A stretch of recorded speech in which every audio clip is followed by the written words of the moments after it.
Delhi liquor scam కేసులో MLC కవిత bail petition పై విచారణ తర్వాత తీర్పుని రిజర్వ్ చేసింది రౌస్ అవెన్యూ కోర్టు. కవిత బెయిల్ పిటిషన్ పై తీర్పుని మే 2వ తేదీన వెల్లడించనుంది. కవిత బీఆర్ఎస్ స్టార్ క్యాంపెయినర్ గా ఉన్నారని కవిత తరపు లాయర్లు వాదించారు. ఈడీ కస్టడీలో ఉండగా సీబీఐ ఎలా అరెస్ట్ చేస్తారని వాదించారు. అయితే కేసులో కవిత కీలకంగా ఉన్నారని బెయిల్ ఇవ్వొద్దని సీబీఐ వాదించింది. బెయిల్ ఇస్తే సాక్షులను ప్రభావితం చేస్తారని కోర్టుకు తెలిపింది. ఇరుపక్షాల వాదనలు విన్న కోర్టు తీర్పుని రిజర్వ్ చేస్తూ మే 2వ తేదీకి వాయిదా వేసింది.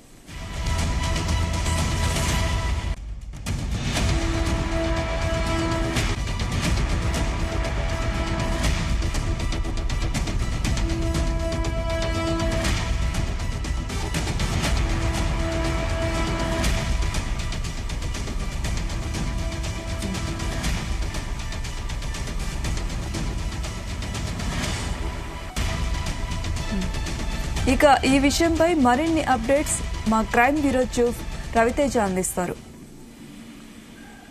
కవిత బెయిల్ పిటిషన్ పై ఈరోజు సిబిఐ ప్రత్యేక న్యాయస్థానం అన్నటువంటి రౌస్ అవెన్యూ కోర్టులో ఇంతకు ముందే వాదనలు జరిగినట్టుగా సమాచారం అందుతోంది.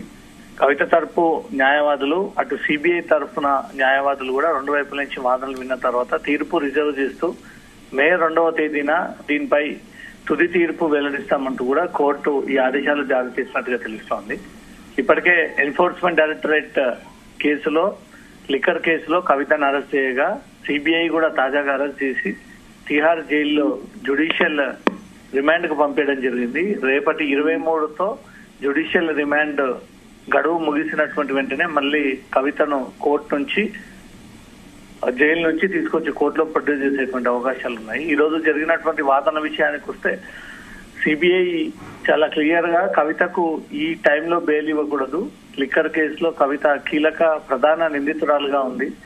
ఈ ముడుపులని సమకూర్చడము, నెంబర్ ఆఫ్ టైమ్స్ ఈ పర్సన్స్ ని గ్యాదరింగ్ చేయడము, హైదరాబాద్ నుంచి ఢిల్లీ తీసుకొచ్చి అనేక సార్లు ఒక ప్రైవేట్ హోటల్స్ లో మీటింగ్స్ ఏర్పాటు చేయడము, కొంతమంది తన వెంట ఉన్నటువంటి అనుచరులని బినామీలను సైతం కవిత బెదిరించినటువంటి ఆధారాలు ఉన్నాయి. కాబట్టి వీటన్నిటిని దృష్టిలో పెట్టుకుని కవితకు బెయిల్ ఒకవేళ లభించినట్టయితే సాక్షులని ప్రభావితం చేసి సాక్ష్యాధారాలని తారుమారు చేసి ఇతర వ్యక్తులను బెదిరించి సాక్ష్యాధారాలు కోర్టులో తెలియజేయకుండా ఈ రకంగా భయభ్రాంతులకు గురి చేసేటువంటి అవకాశాలు ఉన్నాయి. కాబట్టి కవితకు ఎట్టి పరిస్థితుల్లో బెయిల్ ఇవ్వకూడదు అంటూ కూడా సిబిఐ తరఫున న్యాయవాదులు ఈ వాదనలు కోర్టులో వినిపించినటువంటి వెంటనే ఈ కేసు తీర్పు రిజర్వ్ చేస్తూ మే 2వ తేదీన దీనిపైన తుది తీర్పు వెల్లడిస్తామంటూ కూడా ఆదేశాలు ఇచ్చినట్టుగా తెలుస్తుంది. మరోపక్క కవిత తరపు న్యాయవాదులు ఒక మహిళగా కవితకు బెయిల్ పొందేటువంటి అర్హత ఉంది, తను బెయిల్ కి అర్హురాలి అనే ఒక విషయాన్ని కూడా కోర్టు దృష్టికి తీసుకెళ్లడం జరిగింది. ప్రస్తుతం తెలంగాణలో ఎన్నికల వేడి కొనసాగుతా ఉంది. లోక్సభ ఎలక్షన్స్ జరుగుతా ఉన్నటువంటి క్రమంలో బీఆర్ఎస్ పార్టీకి కవిత స్టార్ క్యాంపెయినర్ గా ఉంది. ఈ ఎన్నికల్లో కవితకు చాలా ఇంపార్టెంట్. దీన్నైనా కన్సిడర్ చేసి గ్రౌండ్స్ ని పరిశీలించి టెంపరీ బెయిల్ అయినా కవితకి ఇవ్వాల్సి ఉంటుందన్న ఒక విషయాన్ని కూడా కవిత తరఫున న్యాయవాదులు కోర్టుకి ఈ విషయాన్ని తెలియజేయడంతో రెండు వైపున విన్నటువంటి వెంటనే తీర్పు మే 2వ తారీఖు వాయిదా వేయడం జరిగింది. రేపటితో జ్యుడిషియల్ రిమాండ్ ఇటు ఈడీ విధించిన అటు సిబిఐ తరఫున న్యాయస్థానం విధించినటువంటి ఈ రెండు కేసులకు సంబంధించి రేపు జ్యుడిషియల్ రిమాండ్ ముగిసినటువంటి వెంటనే కవితని మళ్ళీ కోర్టులో ప్రొడ్యూస్ చేసేటువంటి అవకాశాలు ఉన్నాయి. దానికి తగినటువంటి ఏర్పాట్లు కూడా చేస్తా ఉన్నారు. మళ్ళీ ఈ బెయిల్ సిబిఐకి సంబంధించినటువంటి బెయిల్ మాత్రం మే 2వ తారీఖున తీర్పు రిజర్వ్ చేస్తూ కోర్టు ఆదేశాలు ఇచ్చింది.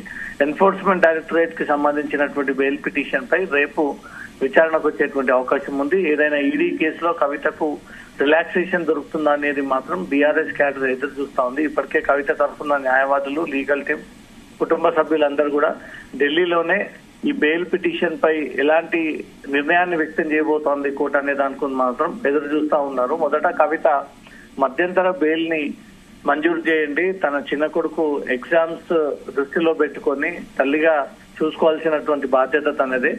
10th కీలకమైనటువంటి స్టేజ్ లో ఉన్నటువంటి విద్యార్థుల భవిష్యత్తు కాబట్టి దాన్ని దృష్టిలో పెట్టుకుని బెయిల్ టెంపరీ బెయిల్ మంజూరు చేస్తే కొడుకుకి ఎగ్జామ్స్ పూర్తయినటువంటి వెంటనే మళ్ళీ విచారణకు సహకరిస్తాను, మీరు చెప్పిన విధంగానే నడుచుకుంటానంటూ కూడా కోర్టుకి ఈ విషయాన్ని తెలియజేసినప్పటికీ కోర్టు అవేవి కూడా హ్యూమన్ యాంగిల్ గ్రౌండ్స్ ని పట్టించుకోకుండా తను ఇన్వాల్వ్ అయి ఉన్నటువంటి ఆధారాలను మాత్రమే బేస్ చేసుకొని అవన్నిటిని కూడా పరిశీలించిన తర్వాతే కోర్టు ఈ నిర్ణయం వ్యక్తం చేయడం జరిగింది.